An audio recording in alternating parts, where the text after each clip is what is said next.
Muy buenos días. Continuamos con el Coloquio Internacional de Estudios de Arte y Cultura Iberoamérica-Japón. Muchas gracias a los que siguen con nosotros y nos acompañan en esta transmisión y en sala. Aprovecho para agradecer de nueva cuenta a los organizadores por el espacio y todas las facilidades prestadas. Continuamos ahora con la mesa 6, espectadores activos de la cultura popular japonesa en Iberoamérica. Cabe decir que, además de tenemos a 3 ponentes muy importantes y con ponencias muy interesantes, es el momento en el que también podemos volcarnos un poco en la exploración y en la investigación de la cultura popular y cómo ésta se transmite o ayuda a transmitir la cultura hacia otras latitudes. Tengo a mi lado, como primera ponente, a Laura Quirós, quien es licenciada en Etnología por la Escuela Nacional de Antropología e Historia, maestra en Comunicación y Política por la Universidad Autónoma Metropolitana Unidad Xochimilco. Desde 2011 es miembro fundador del Círculo de Estudios sobre Subcultura Japonesa en México, donde colabora como investigadora y coordinadora general. Es miembro y corresponsable del Seminario Permanente Japón y los Imaginarios Transculturales del posgrado en Antropología Social de la ENA. Se ha desempeñado como investigadora asistente en el programa de Centro de Estudios sobre la Diversidad Cultural del Museo Nacional de las Culturas y en proyectos de investigación dentro de la Coordinación Nacional de Antropología. Sus áreas de interés son los estudios de fans, cultura otaku, cosplay, antropología de los medios, antropología del juego y del performance y las economías creativas y culturas colaborativas.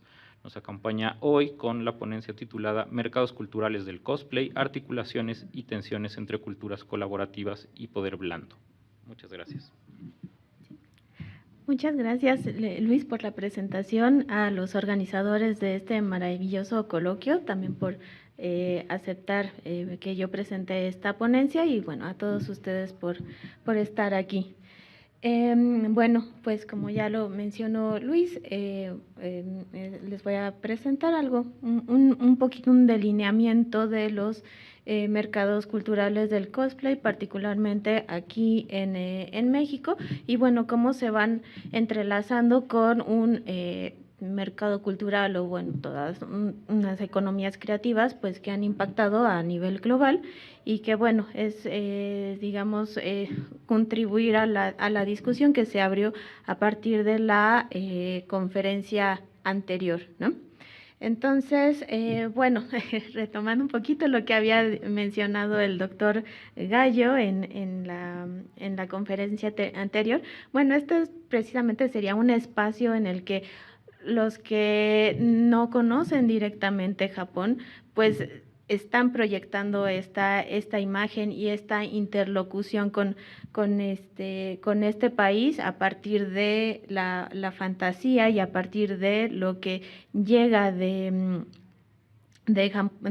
Japón a México, particularmente las industrias culturales, y bueno, se entienden el ejercicio del cosplay como una serie de procesos de consumo, apropiación y producción de sentido, ¿no? A partir de un vínculo afectivo entre el aficionado y su objeto de culto, que pues en este caso serían pues las series animadas japonesas, que bueno, si bien se van mezclando con otros referentes culturales como series de ciencia ficción o de superhéroes norteamericanos, bueno, el referente japonés ha estado muy presente de manera creciente a partir de los 90s, a pesar de que, bueno, pues ya había habido otros referentes como Señorita Cometa, Astro Boy, otro tipo de series que vinieron a partir de los años 60, 70, bueno, fue a partir del boom de los 90s, que pues pega con mucho más fuerza, ¿no? Entonces, bueno, este es un recorrido de estas particularidades de cómo se va construyendo estos mercados culturales y que, bueno, a partir de estas prácticas de fans, pues se comunican y se generan también experiencias, ¿no? Desde el vínculo afectivo con el objeto de afición, el cómo se imaginó, el cómo se reelabora y pues además qué conocimiento se adquiere tanto de ese referente como de lo que se hace con ese referente y que, bueno, pues esta práctica que consiste en disfrazarse de estos personajes de anime y manga, particularmente de anime, pues se ha convertido en la principal vía de participación para construir un fandom de anime y manga como un campo cultural, y también pues también con sus propios intercambios, ¿no? Intercambios culturales que al final pues se van a ir construyendo estos mercados, ¿no? No solo intercambios simbólicos, sino pues también intercambios comerciales que están muy relacionados con cómo se hace, ¿no? Esta práctica. Entonces, bueno, encontramos que se interrelacionan, digamos, como tres campos culturales. Sería el fandom, que pues es nuestro punto nodal, pero es un campo nodo derivado de las industrias culturales, y pues que sería el campo referencial, y el soft power, que también sería como un campo derivado, pero pues sobre todo es asociado a pues los dos anteriores, y que pues están yuxtapuestos, articulados, pero también no dejan de estar en tensión en ciertos aspectos, ¿no? Entonces, bueno, ya les comenté, el objetivo es dar un trazo de todo esto. Y bueno, vamos a empezar con un desarrollo sociohistórico pues bastante breve, ¿no? Entonces, pues encontramos esta afición como un fenómeno global, o sea, se da a nivel global, pero pues con particularidades locales, ¿no?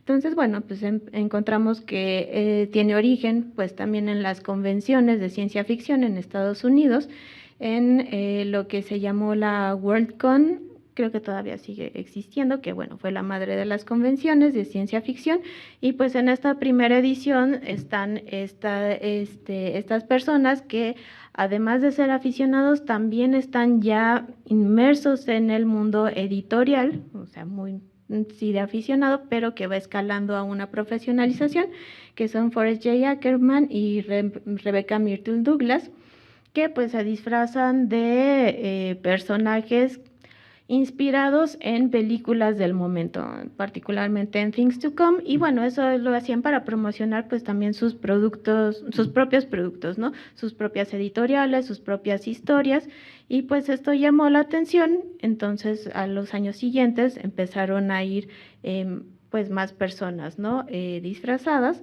y que pues esto fue creciendo en la medida en la que pues ya había suficientes como para hacer un tipo de concurso, aunque pues no era la actividad principal, era más bien lo que ahora se conoce como fanfictions, o sea, pues ficciones hechas por fans a partir de ciertos referentes y todo eso, ¿no? Que pues después se volvían, digamos, canon.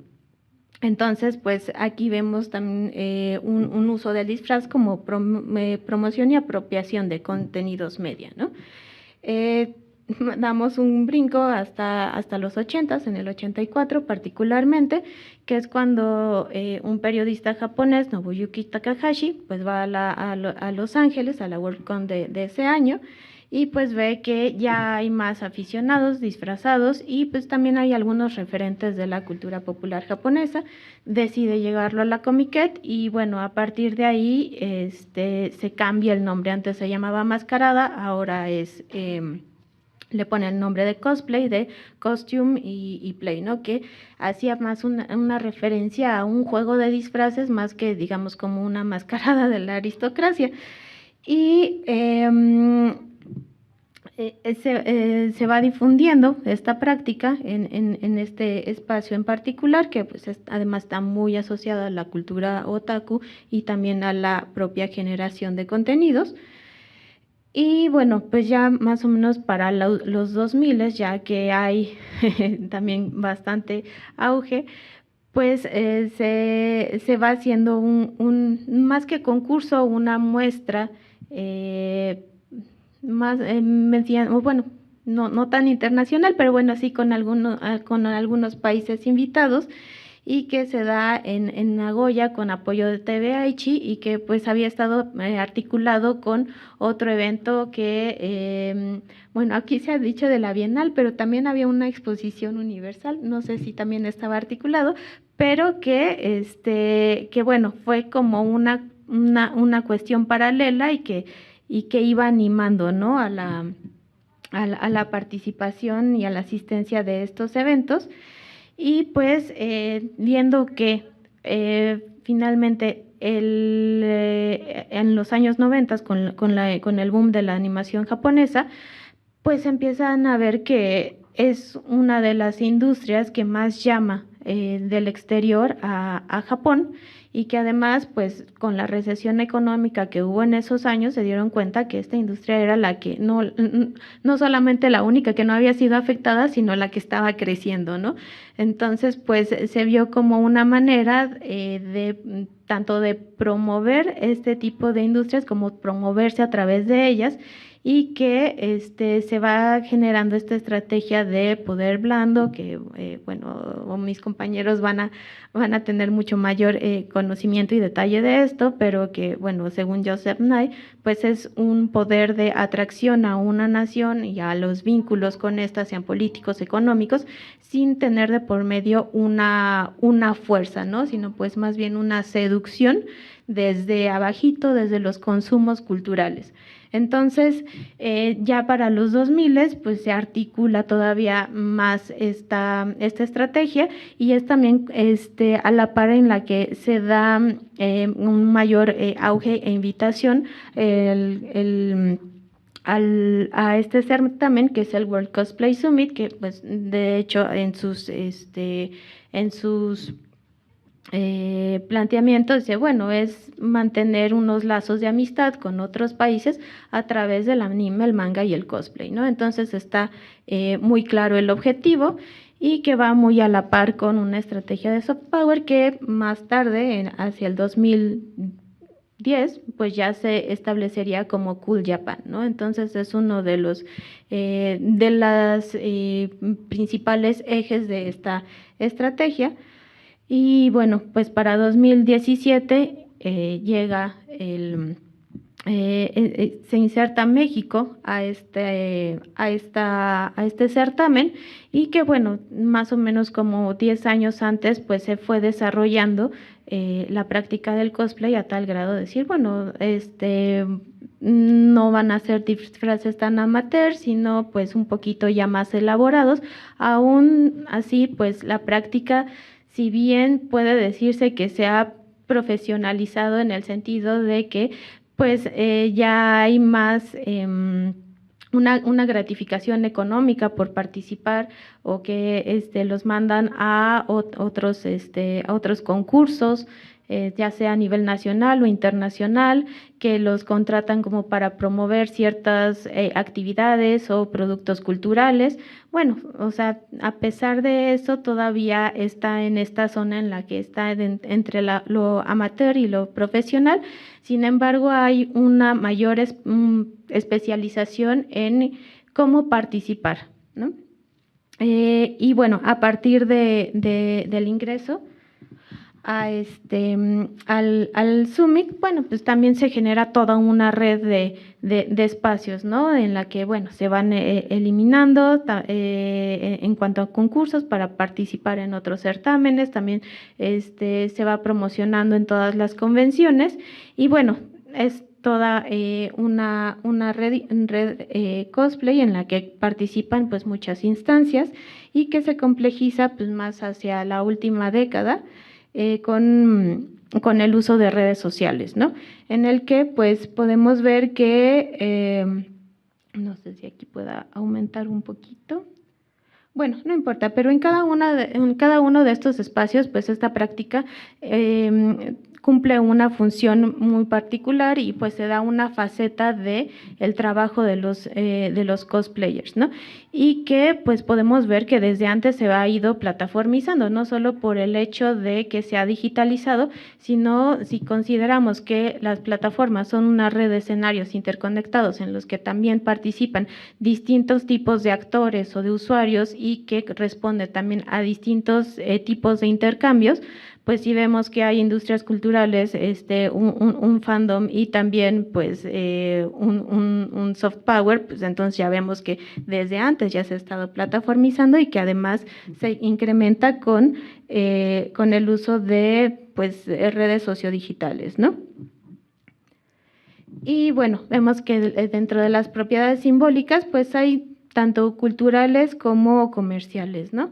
Bueno, el cosplay pues es una puesta en escena donde pues hay una doble acepción, tanto imitativa, referencial hacia un universo diegético, como una reactivación experiencial para el cosplayer y su personaje, ¿no? Entonces podemos ver que hay un desdoblamiento de la propia persona, en la que está una identidad civil, también está la identidad del personaje, pero hay una combinación que es propiamente la personalidad del cosplayer y que le da como sus particularidades que resalta esta persona y que además son capitalizadas en favor de pues muchas instancias, y bueno, capitalizadas en el sentido de aprovechar estos recursos comunicativos, puede ser como para beneficio material como para beneficio simbólico, ¿no?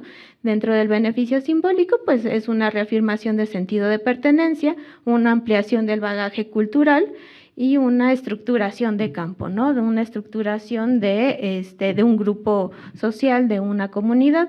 Y pues comerciales, como vemos, sobre publicidad de contenidos, eventos, instituciones, empresas, a los que pues también entre más significado se le adhiera a un referente, pues entonces mayor deseable se convierte y por lo tanto también más monetizable, ¿no?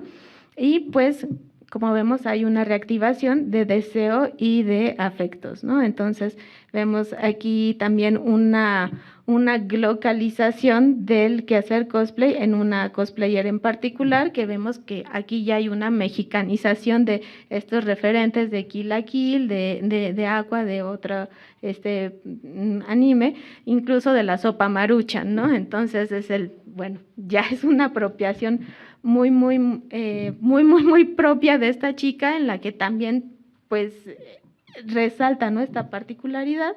Y bueno, aquí vemos una especialización de participación cosplay, que de ser el vínculo entre cosplayer y público, vemos que ya hay una especialización tanto en los campos de producción como de circulación y de consumo, ¿no? De producción, en el que pues se supone que el cosplayer tiene que hacer su cosplay, o sea, su atuendo, pero pues no siempre pasa esto, ¿no? Sino que también recurre a un cosmaker, que es alguien que ya está más experimentado en la confección de los atuendos, o pues que le provee ciertos servicios, ¿no? Que le vende la peluca, o que le enseña a estilizarla o estilizar el atuendo en general, algún accesorio, algún prop. Y también está el cameco o el fotógrafo, que también le podría ser un rol de edición de imagen que puede cumplir el cosplayer, bueno, en cuanto a la edición de imagen, no la fotografía precisamente, pero aquí ya hay una especialización para la producción de la imagen cosplay, que finalmente es la que se circula por distintos medios, no solo presencial, sino también más tangible a manera de fotografía, y pues fotografía en mercaderías, fotografía digital, entre muchas otras cosas, ¿no? Y que se circula tanto en eventos de fans y convenciones y concursos, como en espacios digitales, ¿no? Y pues está la otra parte, que es la que ve, la que consume, que también es la que evalúa, la que juzga y que puede hacer que el cosplayer se desplace por pues toda esta red bastante compleja, que sería la siguiente, ¿no? Bueno, en la que vemos que están las industrias culturales, bueno, más bien las convenciones, donde se integran todos estos, todos estos actores, y que al ser presenciales pues también es como más asible, más tangible y más permeable pues en la experiencia de los fans, pero que también se puede ir extendiendo a redes sociodigitales, que no es precisamente una copia de lo que pasa en los espacios presenciales, sino una generación de deseo de seguir manteniendo estos vínculos, tanto con los propios fans, digamos fans pares, pero también fans de los mismos cosplayers que devienen objeto de fandom, como también son escaparates en los que se va difundiendo el trabajo y entonces resultan ser enlaces con otro tipo de organizaciones que pueden ser eventos de fans, que pueden ser industrias culturales. Hay quienes dicen, bueno, estos van a ser embajador de, bueno, esto no es una industria cultural propiamente, pero Crunchyroll, por ejemplo, va a ser embajador de League of Legends, no sé, algo, ¿no? O alguien que sí está reconocido como embajador cultural de Japón, como suelen ser los cosplayers que ganan el World Cosplay Summit, ¿no? Entonces vemos esta serie de representatividad no solo del objeto de afición, sino de todo lo que lo rodea y todo lo que lo impulsa, que puede ser a nivel macro, como podemos ver la nación japonesa, como a nivel micro de los, ahora sí, microempresarios que ofrecen sus servicios de, bueno, yo te vendo la peluca, bueno, yo te ofrezco este servicio de fotografía y todo eso, y que se van generando como microeconomías a partir de quehacer cosplay, que además se van complementando con la monetización dentro de las plataformas sociodigitales, ¿no? A manera de membresías freemium como financiamiento complementario, ¿no? O sea, yo de por sí genero contenido para Facebook, Instagram, TikTok, Twitch, lo que sea. Y pues si genero contenido exclusivo, entonces lo puedo vender estas membresías y bueno, ya se suscriben y ya son cosas así a cambio, ¿no? Que Susan Scott le llama financiamientos, ¿no? O sea, microfondeos a partir de los fans, ¿no? Y donde pues también ellos mismos van comercializando su propia producción. Y bueno, pues esto va también da un rango bastante amplio, desde el costear parte de la actividad, porque es algo que entre más competitiva, pues también más costosa, hasta pues ser prácticamente un negocio de todo esto, ¿no? Y que pues esto ha llevado a ciertas articulaciones, pero también tensiones con esta cuestión del soft power, pero bueno, la verdad es que con todos los actores que se ven involucrados y digamos que si bien es cierto que ha habido una relación simbiótica entre todos estos actores, en los que es, bueno, yo te promociono y también yo me veo beneficiado, ¿no? Yo te apoyo y también, pues, tú haces mis políticas o mi país más atractivo, mis lugares, ¿no? Mis productos. Entonces, pues, es una cuestión de creación y legitimación de espacios de promoción mutua, ¿no? Pero pues también hay relaciones de tensión y disputa sobre la imagen de lo japonés, sobre todo en festivales que están muy apegados a lo que es la cultura japonesa y también en el control de intercambios simbólicos,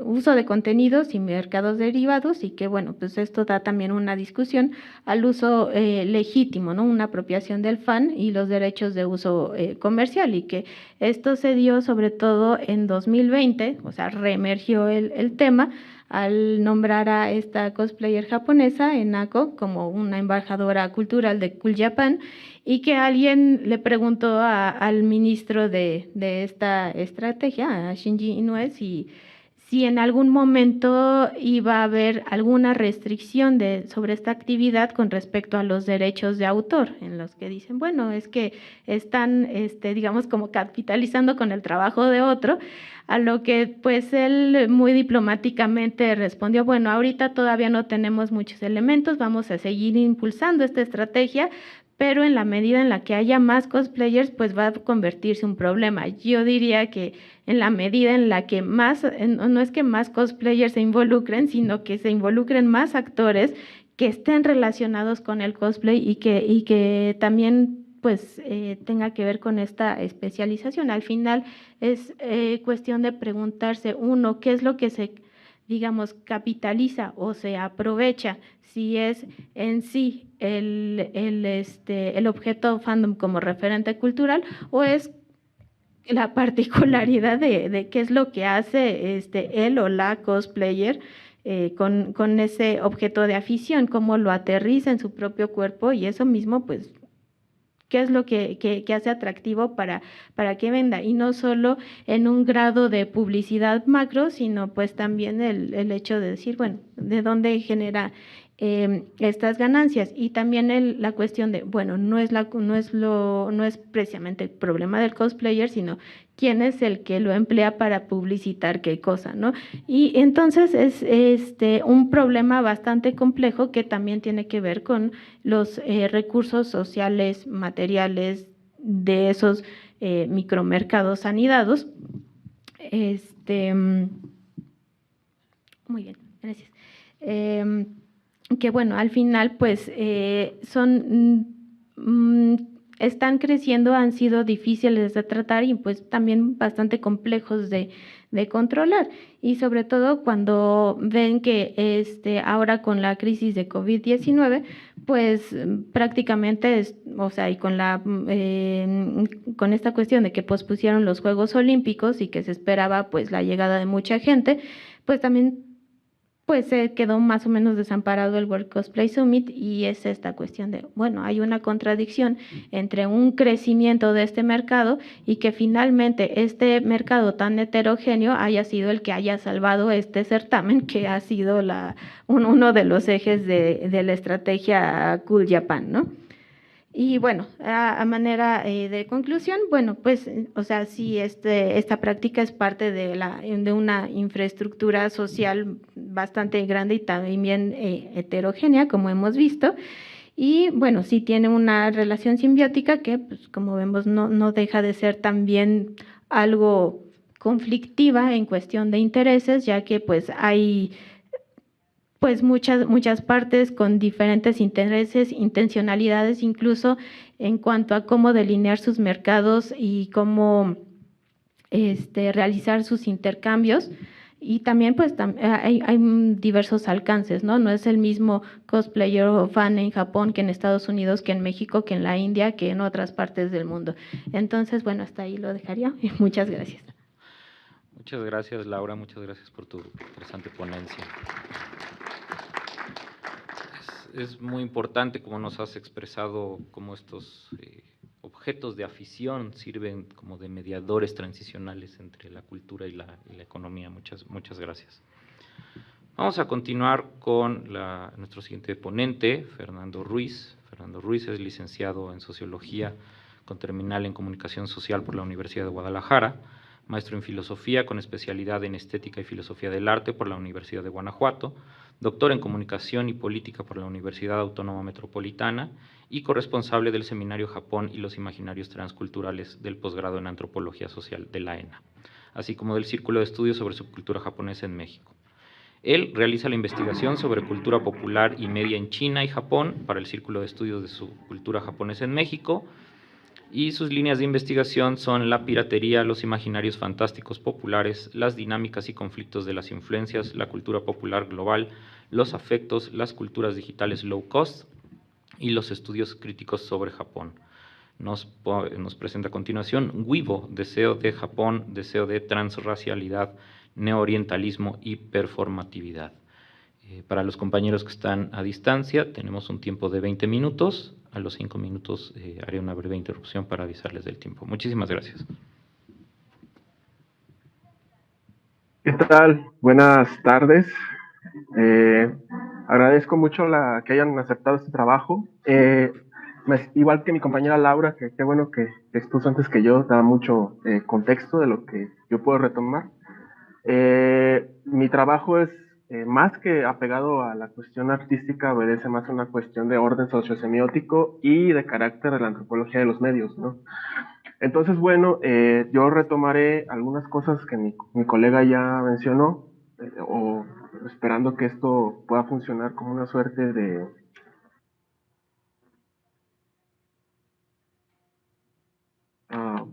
perdón, pensé que me estaban hablando de acá. Sí se oye bien, ¿verdad? Y todo. Okay. Sí, te vimos bien. Bueno, pues justamente mi trabajo se centra en como estas como observaciones alrededor de pues estas baterías de mercadotecnia, ¿no? En este trabajo quienes hacemos investigación pues de Asia, no solamente Japón, encontramos como que muchos términos despectivos, ¿no? El término despectivo para señalar a algunos consumidores de las culturas o los objetos comunicativos de Japón es el Weibo, ¿no?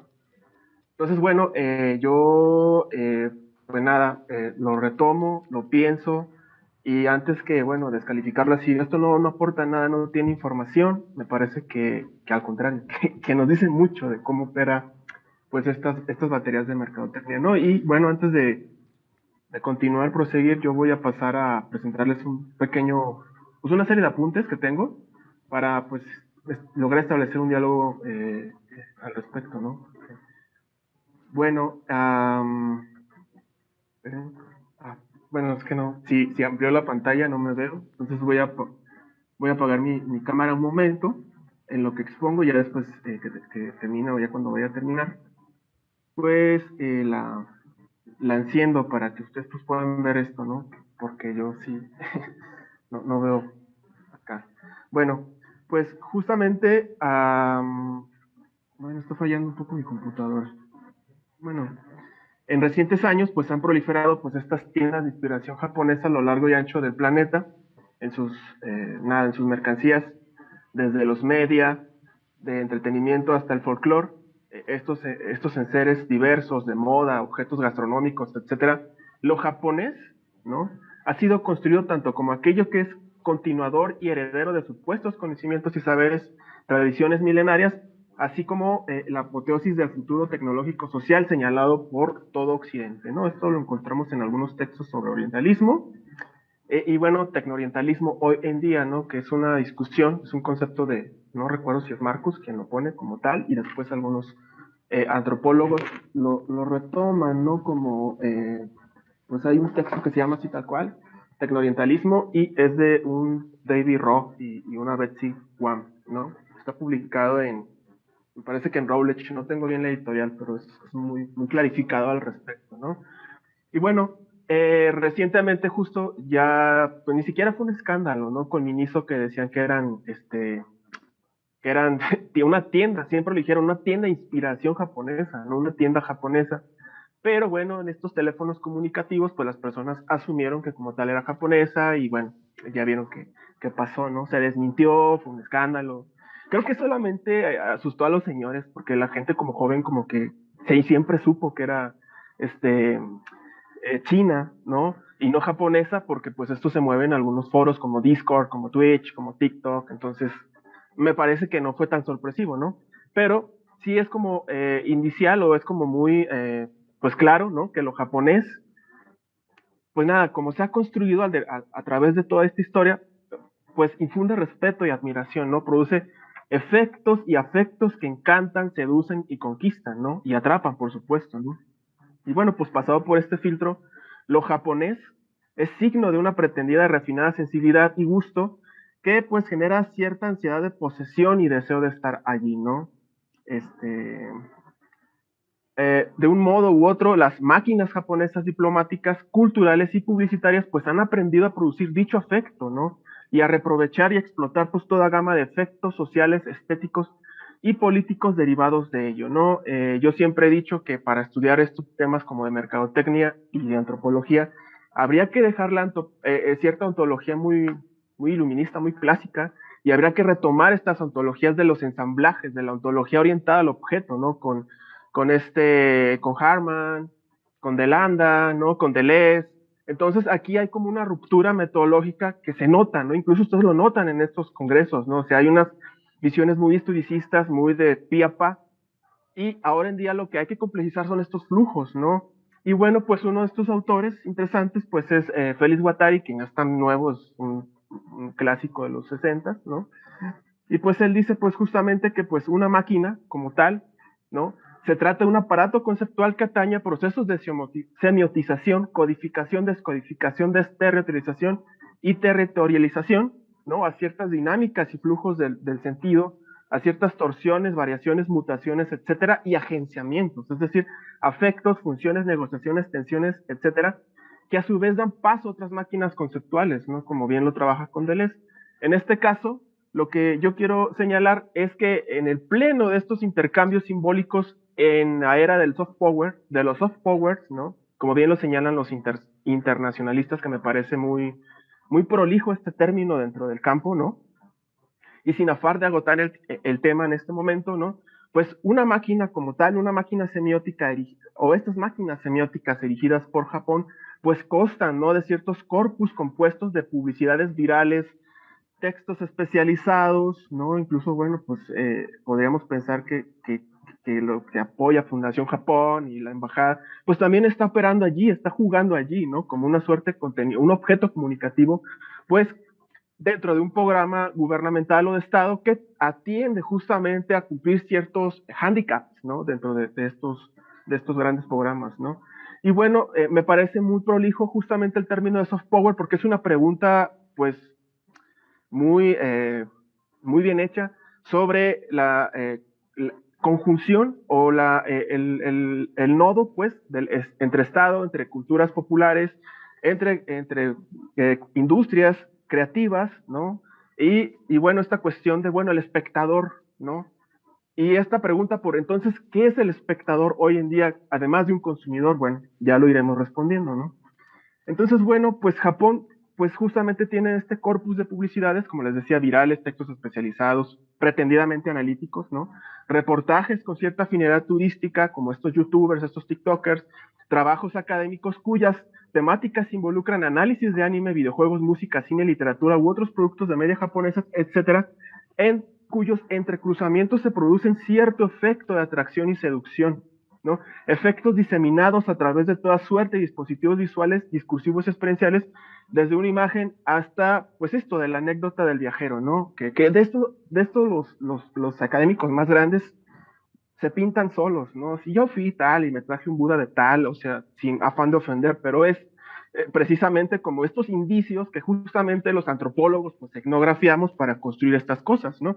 Entonces, bueno, pues siguiendo a este filósofo Kuki Shusho, no sé si es un filósofo pues muy interesante, ¿no?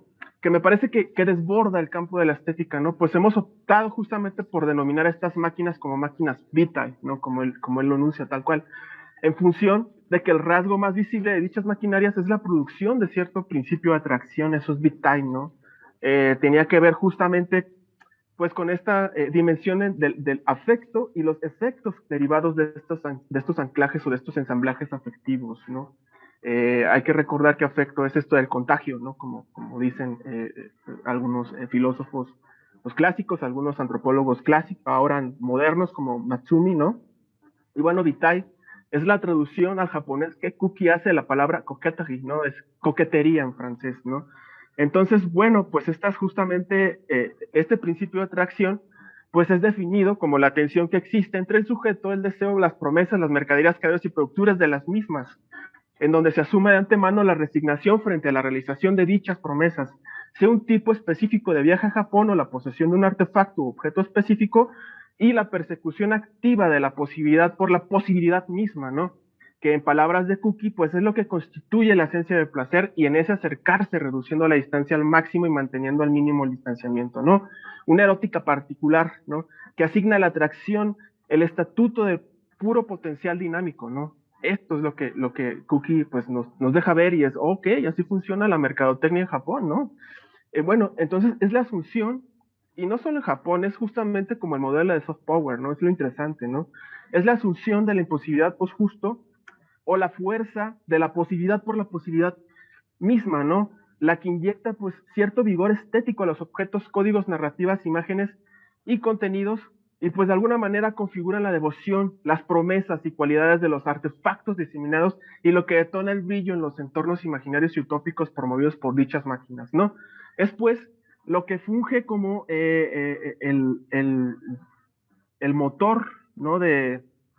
Pues de estas uh, dentro del anhelo, las expectativas, encanto, y pues de alguna manera es estallar el efecto. El efecto es justamente la atracción, ¿no? La sujeción, ¿no?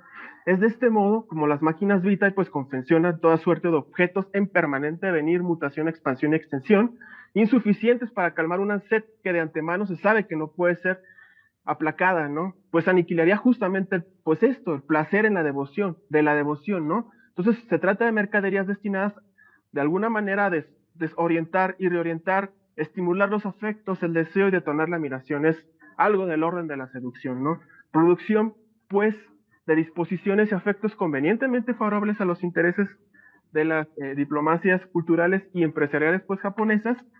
Y bueno, pues el capitalismo opera por paradojas y esta no será la excepción, toda vez que las maquinarias espectaculares de mercadería y publicidad japonesas han logrado formas para explotar la potencia de la relación por la relación, ¿no? A través de una serie de ecosistemas en donde todos los elementos resuenan entre sí, mutando pues esto de la... esto me parece que es un video, creo que lo voy a poner pero sin audio, ¿no? Esto de... mutando pues esto que les mencionaba, estas categorías, ¿no? O sea, esta cuestión de la búsqueda del encuentro fortuito a un encuentro programado, ¿no? Que no necesariamente extingue la idealización del accidente y lo fortuito, ahora como componentes mágicas, ¿no? Es un modelo de producción de devotos o fans, como dice mi colega Laura, ¿no? Que ha creado cuantiosas ganancias para los emporios mediáticos japoneses en los últimos 20 años, ¿no? Además de una fidelidad impresionante que raya en lo religioso y que esto es justamente pues lo que nos apasiona a los antropólogos cuando vemos estas culturas de fans, estas culturas del consumo, ¿no? Hacia marcas como Sanrio, Sony, Nintendo, que son ejemplos apoteósicos, ¿no? Y bueno, o sea, un cafecito aquí en los pasillos del cenar con estas personas seguramente daría como para llenar cuadernos y cuadernos de ejemplos de esto, ¿no?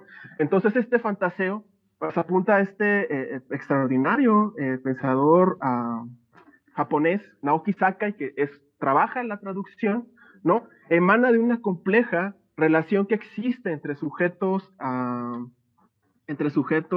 mercaderías narrativas publicitarias, historiografías e imágenes de Japón, concebidas para una subjetividad ad hoc, dispuesta a admirar una supuesta autenticidad, rasgos únicos, cultura y avances tecnológicos de la sociedad del archipiélago, ¿no? Un sofisticado dispositivo relacional que recupera la imagen exótica que sobre Japón posee Occidente, ¿no? Para potenciarla, para modularla. Esto es interesante, esto de la modulación, no lo pierden de vista, ¿no? Administrarla y generar efectos de carácter deseante y cuasi devocionales, ¿no? De este modo, en su añoranza y ansiedad, el sujeto en cuestión pues produce una idea de Japón utópico, pristino e impoluto, ¿no? Es lo que Sakai denomina, pues así con pues con todas las armas del mundo, deseo de Japón.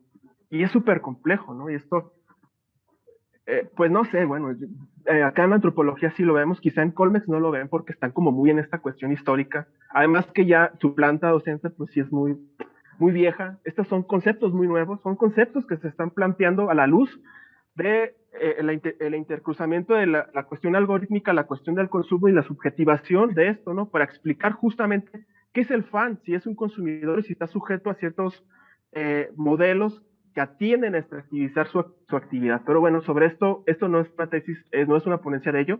Entonces, bueno, si tienen algo que decir al respecto, ya lo hablaremos después. Quédense con esta idea de deseo de Japón, ¿no? Es decir, la ansiedad por un pretendido pensamiento, conocimiento, experiencia de lo japonés que funda cierto interés aficionado profesional en una idea precisa de unicidad y autenticidad, peligrosamente fincada sobre a prioris y macrosujetos nunca despejados, lecturas anacrónicas y exotizantes del pasado, en donde la mayoría de las veces el aparato de contraste historiográfico y la dimensión del poder pues son sustituidos por el imperativo de persecución del quantum de lo japonés, entre comillas, ¿no? Que lo concibe como latente y a la espera de ser revelado a través de una vía, ¿no? Cuando no esotérica, repleta de ruido, ¿no? Eso es un revisionismo que construye un Japón ficcional destinado a satisfacer la búsqueda nacionalista del japonés y a su vez congraciarse con la mirada anticipada que opera como ideal del occidental, ¿no? Es un acto al que incurren involuntariamente intelectuales e investigadores occidentales, especialmente los denominados investigadores o críticos del anime, ¿no? Y con demasiada antelación algunos gestores culturales y las máquinas de mercadotecnia y diplomacia cultural japonesas, ¿no? De este modo, pues las máquinas Vitae, pues despliegan algunos dispositivos, ¿no? Que ahorita estaré enunciando, que que construyen mediáticamente lo que el tecnoorientalismo define como un estar fuera, es decir, imágenes y objetos cuya temporalidad es indiscernible, ¿no? Que están en el futuro y en el pasado, ¿no? Parajes y cocina tradicionales enclavados dentro de la metrópolis, de una metrópolis, o metrópolis altamente tecnologizadas, ¿no? Y es un estar siempre más allá incluso de la modernidad occidental. Es decir, imágenes que atienden una suerte de sociedad sin equivalente como futuro realizado, ¿no? Un estar fuera y más allá. Y asisten, pues, todas estas imágenes de mercadotecnia, o imágenes mercadotécnicas, pues, en donde lo arcaico convive con lo nuevo, lo tradicional con la innovación, lo místico y espiritual con las tecnologías de última punta, y por demás resuenan en todos aquellos que buscan alternativas de identificación a los postulados hegemónicos de modernidad y al medio mainstream anglófono, ¿no? Ya me doy prisa porque ya estoy sobre tiempo, ¿no? Te quedan 5 Otros minutos. dispositivos esgrimen al ciudadano japonés como utópico, altamente creativo, tecnológico, disciplinario, atlético, ¿no? Heredero casi de una nobleza, espíritu y valor y generosidad samurái, ¿no? Esto lo trabaja Leslie Pincus, que es una historiadora muy buena, ¿no? Al respecto, sobre los trabajos de Kuki. Y bueno, que pues justamente esta cuestión de la generosidad samurái, ¿no? Pues es esto del suficiente capital cultural y místico que lo pone en capacidad de la renuncia material, ¿no? Con estas cuestiones del budismo o el romanticismo budista, ¿no? Y a Japón como una sociedad utópica capaz de obrar bajo el desinterés, siendo este ciudadano algo ejemplar, ¿no? Finalmente, y sin agotar, pues este análisis, porque esto daría justamente como para algo más complejo, algo más, como un texto, un libro que a lo mejor estoy como en ciernes de escribirlo, pues, ¿no? Finalmente, y sin agotar todos los dispositivos y operaciones desplegadas por las máquinas Vitai, es posible dar cuenta cómo el ser japonés es postulado como un llegar a ser, ¿no? Un método de trascendencia mecánica de devenir que incluso los no nacidos en Japón pueden adoptar si se cultivan en el arte del denominado japonismo o neojaponismo o japonismo pop o consumir TikToks de personas que los capitalizan para adquirir ganancias y generar ganancias y recursos a través de este afecto, ¿no? Esa es la complejidad. Ahora, pues pudiera hablar de estos descontextos de la construcción del Japón como objeto de estudio, que me parece que hay algunas cosas muy interesantes, pero como ya estoy en esta cuestión de el tiempo, me gustaría pasar a lo que es denominado como Weibo para tratar de dar una idea de a qué me refiero, ¿no? Y bueno, que no sé, esto no quede mocho, ¿no? Bueno, pues con esta cuestión del Weibo, como les decía, pues tiene que ver con pues con una idea eh, lo utilizan mucho como para descalificar a estos fans de Japón, ¿no? Sobre todo, primero en el ámbito de la como cultura popular juvenil, ¿no? En 4chan, para referir a alguien que estaba obsesionado, ya ahí hay una bandera roja, ¿no? Un señalamiento de, ok, estás operando desde una falacia X, ¿no? Obsesionado con Japón y la cultura japonesa que usualmente ignora y reniega de pues cierta como su propia identidad racial y cultural, ¿no? Eso es como que a grandes rasgos esta cuestión, pero realmente, ¿qué es el Weibo? Hoy en día, bueno, lo voy a repensar, ¿no? Es un yacimiento justamente el sentido que brinda pistas sobre el ascenso de este neoorientalismo en el pleno de un capitalismo que ha devenido algorítmico, ¿no? En el sentido de, pues en el sentido de esta cuestión, ¿no? O sea, en medio de esta encrucijada con los intercambios calculados y no calculados en materia de mercancías inmateriales, sujetos comunicativos diversos, la subjetividad del sujeto se asemeja más a un ensamblaje, como les decía. O sea, pensar la identidad hoy en día en términos justamente de globalidad, se quedan cortos si ustedes se quedan con los sociólogos de los 50, o sea, ya no estamos en la época del radio, estamos en la época del algoritmo, ¿no? Por eso es necesario voltear a ver estas teorías del ensamblaje, ¿no? Entonces, pues el sujeto contemporáneo, pues no solo es desbordado, sino que desborda estas categorías y procesos de identificación. Hay que suspender esta idea de, ok, ¿es descalificativo o no? ¿Es bueno o malo? Eso queda suspendido acá y hay que pensar justamente pues estos procesos de identificación, ¿no? Cómo el sujeto mismo complejiza los denominados atributos esenciales, ¿no? Cautiza las determinaciones o al menos las enloquece, ¿no?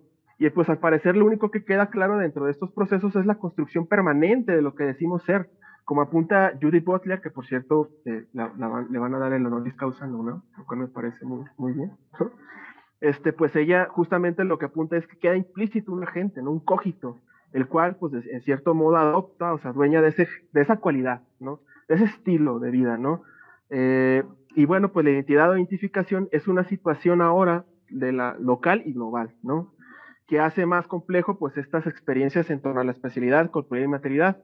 Entonces, ¿qué hacen estos jóvenes en su vivencia? Pues dicen, ok, yo no soy un huevo, pero sí acepto que soy trans japonés, trans coreano, trans tailandés. Eso me parece que es algo muy interesante en términos de mercadotecnia y me parece que en términos antropológicos da mucho norte sobre cómo están operando estas industrias, ¿no? Entonces, bueno, pues el Weibo, en cierto modo, pues si lo pensamos justamente, ¿qué hay en esa, cuál es el yacimiento semiótico que vemos allí nosotros? Es la complejización, por ende, de ese llegar a ser que les enunciaba ahorita, ¿no? Es decir, nos preguntamos si todo queda en el libre albedrío o en la determinación. Es decir, si esta identificación es un efecto de los ensamblajes globales de la mercadotecnia o queda solo en lo subjetivo de decisiones volitivas del sujeto. Y bueno, pues acá la conclusión a que podríamos llegar desde un punto de vista antropológico es que se debe a ambas razones, ¿no? Es un asunto de libre albedrío y determinación y estos ensamblajes pues jamás son simétricos, o sea, la simetría es siempre una utopía.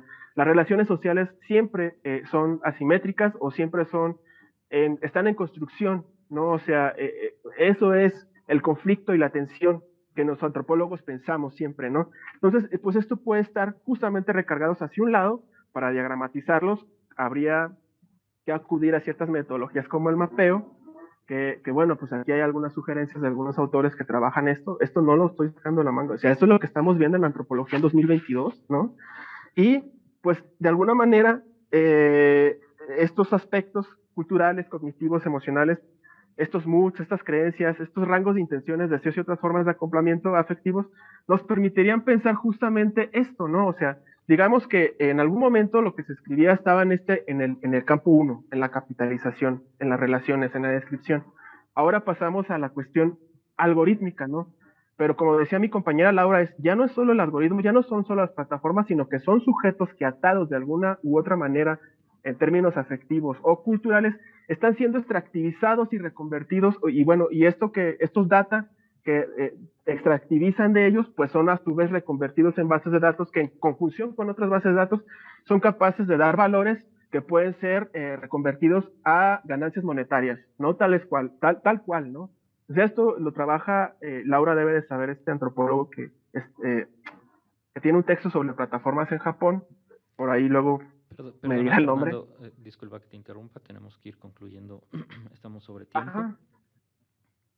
Bueno, nada más para concluir, justamente digamos que el análisis que estoy haciendo ahorita está en esta cuestión de la dimensión afectiva, ¿no? Justamente estoy tratando de pensar la dimensión del extractivismo y la sujeción desde un punto de vista antropológico, tal cual, ¿no?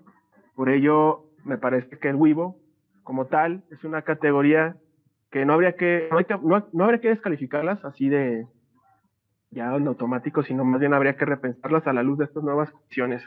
Ya, como les digo, son otras épocas, son otras antropologías, son otros tiempos, y pues nada, los invito a informarse qué estamos haciendo en antropología en la Escuela Nacional de Antropología e Historia. Y sería todo de mi parte. Gracias. Muchas gracias. Muchas gracias, Fernando, por tu ponencia que tan apasionadamente nos presentas. Es muy interesante cómo se generan también estas paradojas producidas por las mismas maquinarias culturales, producidas por los objetos de afecto, ¿no? Esto es algo en lo que tenemos que volver, y sobre todo en este pensamiento y la identidad del Weibo y del otaku, que por momentos no se distinguen o que tienen una serie de paralelismos que también son muy interesantes en un tema que es por demás muy vasto, ¿no? Continuamos con la mesa. Sigue con nosotros Edgar Peláez. Saludos, buenas noches a Japón, que es desde donde nos acompaña. Edgar Peláez es candidato al grado de doctor en estudios internacionales por la Escuela Superior de Estudios de Asia-Pacífico de la Universidad de Waseda y profesor adjunto de la Universidad de Lakeland, Japón, y la Universidad Kyoritsu de Mujeres. Es especializado en estudios japoneses sobre la estrategia Cool Japan, la cultura popular japonesa y las industrias creativas. En 2012 obtuvo la beca Monbukagakusho para realizar sus estudios de posgrado en Japón y fue nombrado embajador del Festival Internacional de Contenidos de Japón, el COFESTA, por parte del Ministerio de Economía del mismo país. En 2016 fue nombrado embajador de Culiacán por la oficina del gabinete del primer ministro de Japón. Nos acompaña hoy con la ponencia Si nadie más lo hace, lo haré yo mismo, el rol de los fans en la distribución y producción del anime y manga en México. Edgar, son tuyos los micrófonos. Cuando queden 5 minutos te interrumpiré. Bueno, pues muchas gracias también para... ¿Perdón? No, ¿sí me escuchan? Sí, te escuchamos bien. Ok, perfecto. Sí, bueno, pues muchas gracias a todos, muchas gracias también a los compañeros que acaban de presentar de este panel, que la verdad sí presentaron pues también temas bastante interesantes, que también cabe mucho la pena analizar, ¿no? Como internacionalista, especialista en soft power, cabe entender, ¿no? También el rol, pienso yo, del rol del Estado en todo esto, qué tanto es el Estado o qué tanto es la gente la que lo mueve, qué tanto es la maquinaria, qué tanto son las empresas las que están ahí metidas, ¿no? Y bueno, en esta ocasión yo vengo a hablar un poco más bien de ya lo que es la relación México-Japón en términos de la cultura popular, ¿no? Como parte de esta relación, ¿no? Mi investigación tiene como objetivo entender precisamente este papel de los fanáticos ya específicamente en la distribución y la promoción de los contenidos japoneses en México y bueno, por extensión América Latina muchas veces. Eh, no solo eso, sino también cómo ha evolucionado este grupo de fanáticos desde, bueno, sus orígenes en las décadas de los 80 más o menos, o los 90 en México, y cómo se han transformado básicamente de lo que Henry Jenkins denomina como los cazadores furtivos hacia lo que son los emprendedores fanáticos y los corredores culturales, ¿no? Y más que nada, principalmente entender su rol que es fundamental en este movimiento de bienes culturales, pero más importante aún, entre el rol de los intermediarios en el flujo cultural, ¿no? Muchas veces cuando se habla de entender el movimiento de los bienes culturales, bueno, hay tendencias ya sea produccionista o consumerista, ¿no? Vamos a enfocarnos ya sea a quien la produce o a quien lo consume, pero rara vez nos enfocamos en entender el proceso, ¿no? El círculo en que cómo pues llega de un lado hacia otro y quiénes estos actores están involucrados en el intermedio, ¿no? Y bueno, antes de continuar, pues creo que es importante empezar a trabajar con algunas definiciones de términos, ¿no? De los que estamos hablando. Y lo primero, pues, es este concepto, ¿no? Que son de los cazadores furtivos de textos, que es básicamente la base del entendimiento de la cultura de fanáticos que ha existido hasta ahora, que es de Henry Jenkins, que básicamente define, ¿no? A estos cazadores furtivos, a estos, en inglés, de textual poachers, que son los fanáticos, ¿no? Que ellos, más allá de simplemente consumir un contenido mediático, como ya bien había mencionado Laura, ellos se apropian de ellos, ¿no? Y al apropiarse de ellos, crean una nueva cultura participativa. Más importante aún es que ellos, al apropiarse y al crear esta cultura, se enfocan en construir una identidad tanto cultural como social a partir de este consumo, ¿no? Y que obviamente no solo parte de los contenidos japoneses, sino parte de todo lo que es la cultura popular, ¿no? O sea, como bien se ha mencionado, desde la Worldcon, podemos ver que ya existe esta formación de una cultura participativa. Por otro lado, que también es importante entender lo que es la importancia del papel de los intermediarios en el flujo global cultural. Por ejemplo, Hirsch en el 72, ya desde el 72 ya reconocía que, aunque no había estudios acerca de este tipo de agentes, que había agentes transfronterizos, ¿no? Que es lo que él llama a los agentes, a estos tipos de intermediarios, y que estos agentes básicamente conectan, ¿no? A los productores de los medios masivos con con sus audiencias, ¿no? Son básicamente en algún momento él los define ya sea como los scouts de talento de los grandes corporativos mediáticos, o también como pues los DJs en el radio, los presentadores de televisión, aquellos que introducían estos contenidos dentro del contenido mediático y que se lo presentaban a la gente, ¿no? Por otro lado, también Becker, ya en sus estudios sobre entendimiento los mundos del arte, él también enfatizaba la importancia de estos intermediarios, ¿no? Como que ellos tienen el papel de incorporar a los creativos, ¿no? A los artistas, a los que producen el contenido dentro de la economía, ¿no? Sobre todo teniendo el papel importantísimo de poder llevar el trabajo de los creativos con el público específico que sea capaz de apreciarlo y, más importante aún, que tenga la voluntad de pagar por este contenido, ¿no? Y bueno, obviamente, asimismo está Victoria Alexander, que realiza una crítica al análisis de Wendy Greenswald, del diamante cultural, ¿no? Del movimiento de los objetos culturales, en el que ella reconoce que un objeto cultural nunca llega directamente del productor al consumidor, ¿no? Siempre tiene que haber un intermediario, alguien en medio que además tiene una posición privilegiada porque es él el que cura el contenido, es quien elige qué contenido va a llegar y qué contenido no va a ser consumido, ¿no?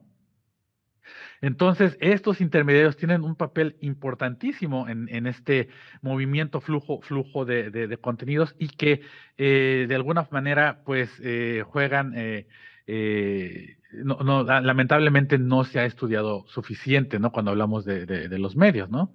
Y bueno, también está este concepto de lo que es que yo utilizo ahora, que es el de los corredores culturales, que básicamente define a individuos disculpen, a individuos que se mueven dentro de las fronteras culturales, ¿no? Estas fronteras en las que distintas culturas se encuentran y que de cierta manera son intermediarios que tienen diferentes trasfondos, ¿no?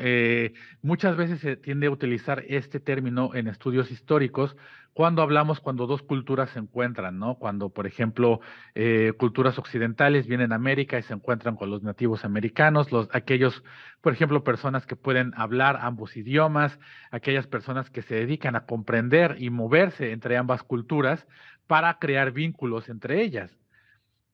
Pero, pues, cuando traducimos esto al mundo actual, no es tanto moverse entre, bueno, como esta idea tal vez histórica de estos corredores culturales, pero más bien es gente que se mueve en nuevos ámbitos y entre ellos está, pues, obviamente el de las industrias creativas, ¿no? Y que además históricamente estos corredores culturales han jugado diferentes roles, ¿no? Han sido intérpretes, han sido diplomáticos, educadores y comerciantes. Los comerciantes muchas veces juegan este papel importantísimo de crear estos vínculos entre las culturas y muchas veces ni siquiera ellos mismos son conscientes de que están creando estos vínculos, ¿no?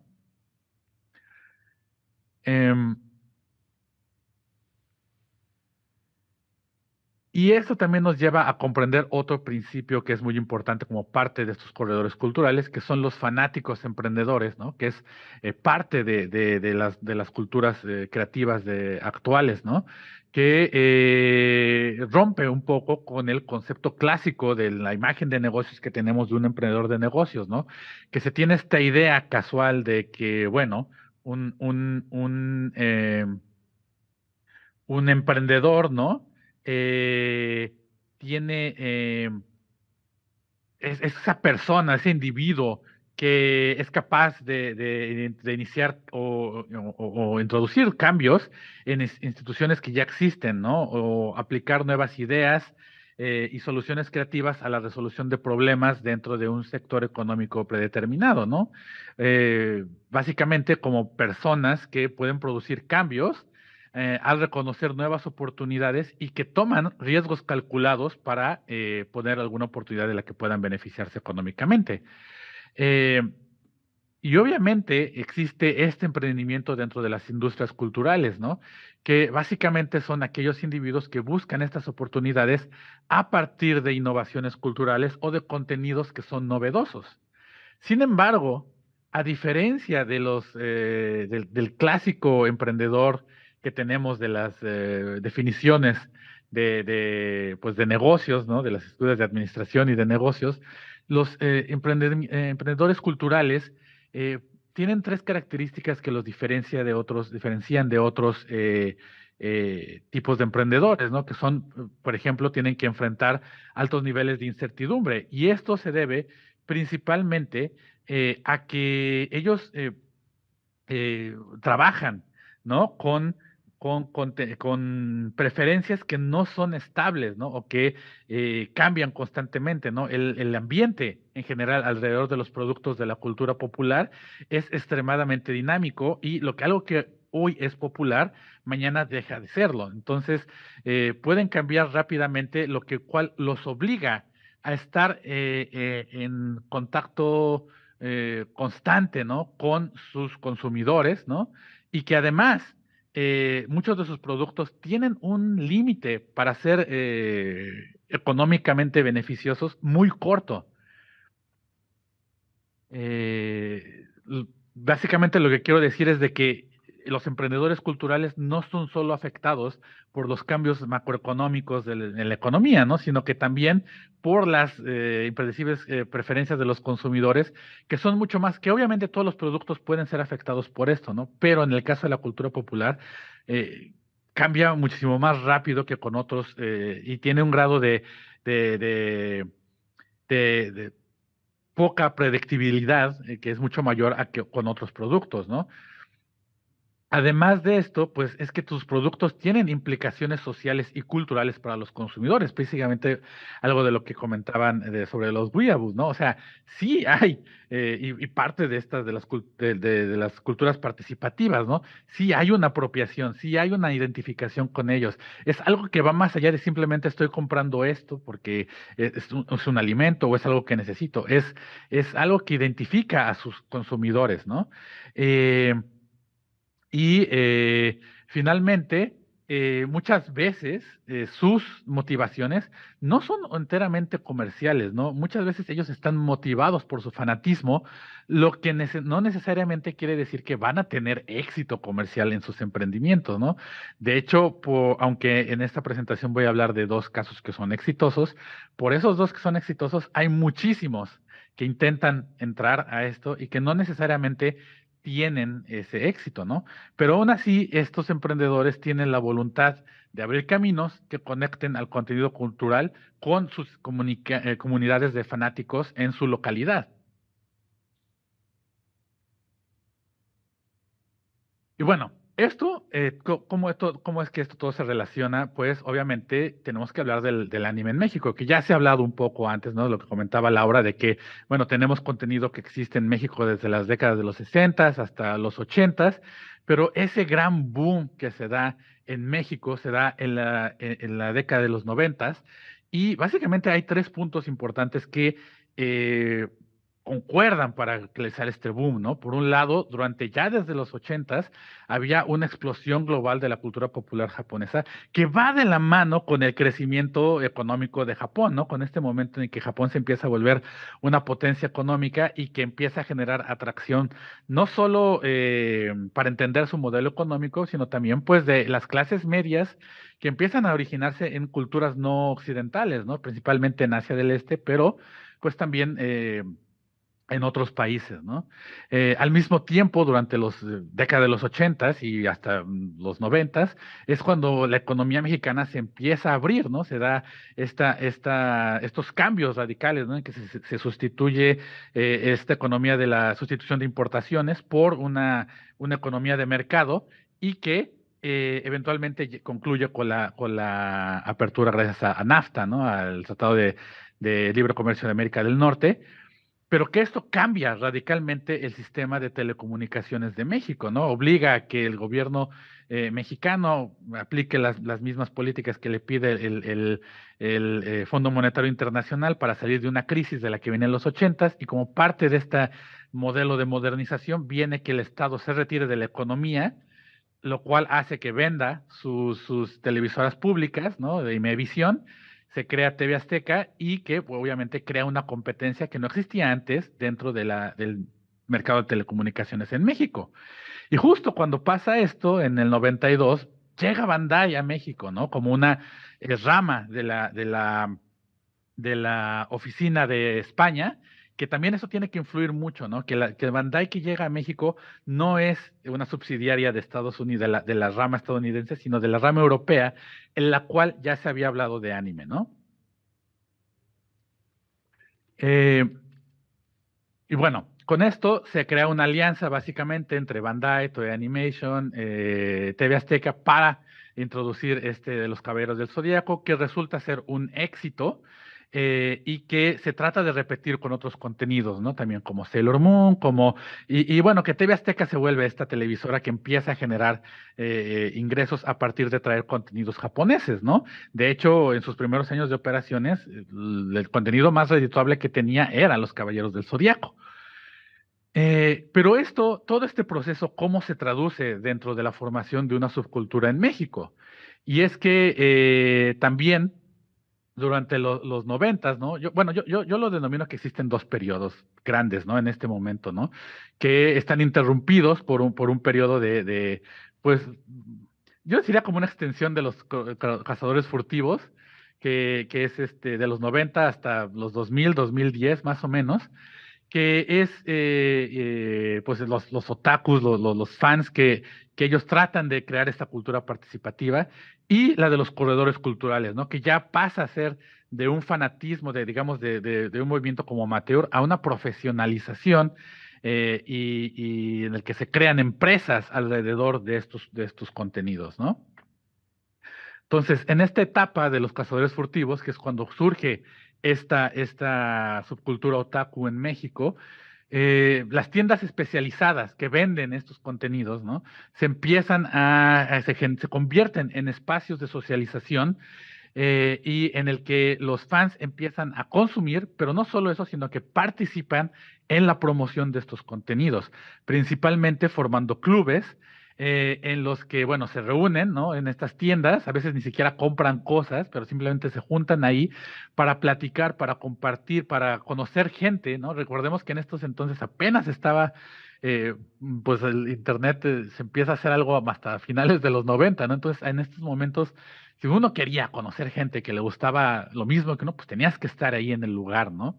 Y es cuando la gente empieza a ir a estos espacios, ¿no? Se forman estos clubes, se crean los fanzines, se crean eventos, se crean proyecciones, y bueno, buscan todos estos movimientos que están realmente motivados por su fanatismo, no buscan realmente una ganancia económica, aunque en algún momento la llegan a tener algunos fanzines, ¿no? No es su principal motivo, ¿no? Disculpe, Y Edgar, además, te los quedan 5 minutos. clubes y este grupo de asociaciones juegan un papel importantísimo en un momento, por ejemplo, en el 94, que es cuando tenemos una crisis en México, juegan un papel muy importante en darle acceso a estos contenidos. Muchos de ellos en ese momento eran importados, ¿no? Y entonces, a gente que no hubiera tenido la oportunidad de consumir estos contenidos, con los clubes se reúnen, juntan su dinero, realizan actividades para juntar dinero, y así es como pueden consumir esto, ¿no? Hace que gente que no hubiera tenido acceso a estos contenidos puedan hacerlo, ¿no?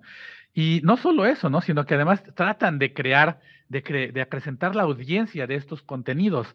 Por ejemplo, los fanzines que tratan no solo de introducir algo de la cultura japonesa también dentro de sus contenidos, pero sino también funcionar como una especie de guía, ¿no? Para que los fanáticos sepan qué comprar, qué consumir, qué anime ver. Y que inclusive empiezan a organizar eventos, como lo mencionaba, ¿no? Ellos empiezan a buscar subtitular su propio anime, tratar de hacer sus propias proyecciones en universidades, en convenciones de cómics, pero nunca con el objetivo principal de crear una empresa, ¿no? Sino simplemente promover el contenido para que haya más fans, para que así las empresas grandes, las grandes televisoras, consideren que este contenido es atractivo y lo sigan trayendo, ¿no? Y bueno, aquí traigo una foto, ¿no? Este scanning de uno de estos fanzines que tienen un fax corporativo de Toei, porque en su momento, cuando se estrenaron Los Caballeros del Zodíaco en México, la última parte del manga, se sabía que existía la última parte del manga, ¿no? Es la famosa saga de Hades, pero pues en México no había esa animación, ¿no? Obviamente porque no se había hecho. Pero los fanáticos, como sabían que existía el manga, creían que sí existía esa parte adaptada a la animación en ese momento, y mandaban cartas y cosas así a TV Azteca exigiendo que se mandara esa televisión, esa parte, pero pues esa parte no existía, ¿no? Entonces, en un fanzine se publicó esta carta de que se contactaron con los representantes de Toei para, pues, decir no existe esa animación, que todo lo que existía hasta ese momento de los Caballeros Zodíacos sí se había transmitido en México, ¿no? Pero bueno, ese es el grado en que se llega a este involucramiento de estos cazadores furtivos, pero que al final fallan en crear este vínculo estable entre México y Japón, ¿no? Por un lado, sí crean sí crean esta cultura participativa, pero no van más allá a realmente ellos ser los quienes traen el contenido como tal, ¿no? Obviamente después, durante el inicio de los 2000 y con el inicio del Internet, se empiezan a crear más este tipo de fansubs, de clubes en los que desde los clubes se pasan a los grupos de fansubs, ¿no? O a las páginas de Internet, los foros de Internet, donde se comparten estas cosas. Pero, pues, es muy unilateral, ¿no? Realmente no hay un involucramiento de los creativos de Japón. Edgar, Y es, disculpa que te interrumpa, si pudieras ir concluyendo, ya estamos sobre tiempo. sí, claro que sí. Y bueno, esto pasa, ¿no? Ya más adelante con estos corredores culturales, ¿no? Y quisiera hablar de dos ejemplos, ¿no? Por un lado, que es la empresa de la distribuidora Animéxico, que inició operaciones en 2010 y que, bueno, se dedica a importar y distribuir juguetes coleccionables, ¿no? Especialmente de lo que es Bandai, de Tamashii Nations. Y por otro lado, y obviamente, pues, su línea principal son los Caballeros del Zodíaco, es lo que principalmente trae. Y que su director general y dueño, Carlos López, quien inició la empresa, él era un fanático de los Caballeros del Zodíaco, ¿no? Y él, en entrevista, cuando yo platicaba con él, algo de lo que me decía es que yo, cuando era niño, siempre quise mi figura de Pegaso, Sella de Pegaso, nunca llegó a México y por eso mismo es que yo creé esta empresa, porque yo quería traer estas figuras que nunca llegaron, ¿no? Llenar este vacío, porque pues algo que para él era que el fanatismo existía, seguía existiendo, a pesar de que las empresas japonesas en ese momento consideraban que México ya era un mercado perdido, que no había el mercado para ahí, porque sí había muchos fanáticos, pero no lo consumían de manera legal. No había forma en que los japoneses pudieran contabilizar que esto existía. Entonces, para ellos, México era un mercado perdido, ¿no? Entonces, este mercado siempre estuvo ahí. Simplemente él vio la oportunidad de que existía este mercado, él inició viajando a Japón, comprando figuras, trayéndolas y revendiéndolas, se vio que existía esta oportunidad y decidió empezar una empresa. Lo mismo pasó con las chicas que formaron Ken Media, Erika Rodríguez y Carla Bravo, ellas eran bastante activas como fanáticas, ¿no? Creando el sitio Retorno Anime, participando en un podcast que se llamaba Ensalada de Otakus, y que cuando llegó Crunchyroll a Latinoamérica en 2012, se dieron cuenta que pues no, el fanático que estaba acostumbrado a consumir piratería, pues no quería pagar por el anime, ¿no? Entonces decidieron involucrarse ellos en traer anime. Principalmente su proyecto principal como que les hizo crecer fue traer las películas de Puella Magi y Madoka Mágica, el proyecto de Madoka en México, que pues es realmente el primer screening, el primer show que ellos realizan oficialmente como una empresa que ellos compran la licencia y lo traen a México, ¿no? Y bueno, esto obviamente para ellas y para Carlos también tenían que reflejar ante los japoneses que había habido cambios en el mercado, ¿no? Tanto en los grupos de fanáticos, que ya no iban a trabajar con las grandes televisoras, que se tenía que manejar con el Internet y obviamente buscar un acercamiento específicamente al grupo que es consumidor de estos contenidos y no buscar un mercado masivo, que era lo que querían hacer las empresas japonesas, ¿no? Obviamente, ellos se enfrentaron a varios retos, principalmente tres, ¿no?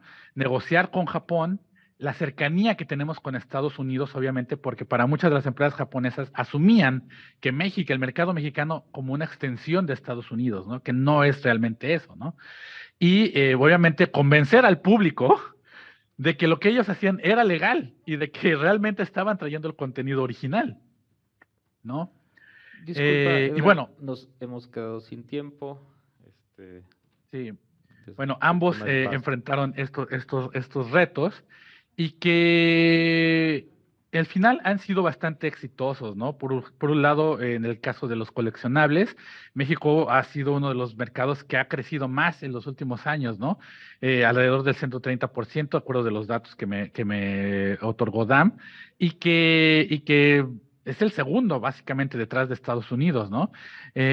Por otro lado, pues obviamente Ken Media también ha crecido, ¿no? Ha traído muchísimo más contenidos con lo que es el Konichiwa Festival, ¿no? De cine, y que inclusive, ¿no? Ha llegado a tener producciones como Naruto The Last, Sword Art Online, recientemente con la película de Kimetsu no Yaiba, que han aparecido en el top 10 de las películas más populares en el periodo en el que son mostradas en México, ¿no? Que esto es precisamente gracias a que ellos han sabido, por un lado, entender el público al que ellas están, y bueno, Carlos también, ellos están acercándose, pero al mismo tiempo saber negociar con las empresas japonesas y manejarse dentro de este mundo de los negocios japoneses para cambiar la opinión de las empresas japonesas y que confíen en ellos, ¿no? Entonces, de cierta manera, ellos han pasado de ser estos corredores, de estos cazadores furtivos, a emprendedores y convirtiéndose en corredores culturales que construyen puentes entre ambos países a través de la cultura popular. Bueno, Y bueno, eso sería todo. muchas gracias, Edgar. El tema es vastísimo, profundísimo y tiene muchas aristas y muchas líneas de investigación. Desafortunadamente nos hemos comido todo el tiempo, no hay espacio para preguntas y respuestas. Tendremos en la página del seminario y del coloquio los datos de nuestros ponentes para que puedan ponerse en contacto con ellos si quisieran dialogar más al respecto de estos temas. Sigan con nosotros, por favor, sigue la mesa 7, Diálogo y Expresión Contemporánea más allá de la frontera, y continuamos con el Coloquio Internacional de Estudios de Arte y Cultura Iberoamérica-Japón. Muchas gracias por su tiempo, que tengan un excelente día.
Gobierno de México.